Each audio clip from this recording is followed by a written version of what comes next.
Hi guys, welcome to my YouTube channel knowledge with Ragib. आइए, मैं आपको पार्ट 1 पार्ट 2 करवाया था। पार्ट 1 में और पार्ट 2 में मैंने करवाया, लेकिन उसमें मैंने देखा वर्मी कंपोस्टिंग जो है थोड़ा सा वो वीडियो एरर हो गया है, तो मैं आपको वर्मी कंपोस्टिंग छूट गया है तो मैं यहाँ पे बता दे रहा हूँ। ठीक है, इसको ऐड कर दूंगा उसमें। देखिए, वर्मी कंपोस्टिंग क्या होता है कि the method of preparing compost with the help of red worm. Red worm के थ्रू हम लोग क्या कर रहे हैं, कंपोस्ट जब बना रहे हैं। हम लोग देख रहे थे कंपोस्ट कैसे बना रहे थे, तो हम लोग जो भी यूजफुल कंपोनेंट था, फ्रूट या फिर वेजिटेबल्स, उसके जो छिलके हो रहे थे उसको हम लोग देख रहे थे कि हम लोग जब पिट में उसको डाल दे रहे थे, 4 दिन के बाद जब निकाल रहे थे तो विदा देख रहे थे उसमें क्या था कि रोटेन नहीं हो रहा है। 2 चीज होना चाहिए, एक तो कंप्लीट रोटेन होना चाहिए और प्लस क्या होना चाहिए कि उसमें से कोई स्मेल नहीं आना चाहिए। तो उसको हम लोग प्लांट जो है उसको सॉइल में हम लोग डाल सकते हैं ताकि वो क्या हो, वहां से न्यूट्रिएंट्स प्लांट ले सके।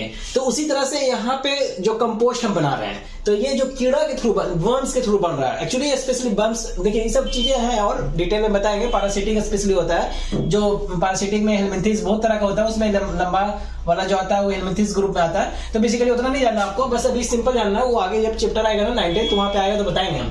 तो वर्मी कंपोस्टिंग मतलब जो वर्म्स के थ्रू जब कंपोस्ट हो रहा है तो उसी को बोलते हैं वर्मी कंपोस्टिंग। जनरली अर्थवर्म या रेड वर्म के कैटेगरी में आते हैं, या इसी को हम लोग रेड वर्म बोलते हैं। ठीक है, तो ये फार्मर का फ्रेंड है, तो ये क्या है, हेल्प कर रहा है उसको ताकि वो न्यूट्रिशन जो है, न्यूट्रिएंट्स जो है वो प्लांट को मिल सके। तो इस तरह से जो कंपोस्ट होता है उसी को वर्मी कंपोस्टिंग बोलते हैं। तो पार्ट 1 पार्ट 2 हो गया, इसको ऐड कर दूंगा मैं।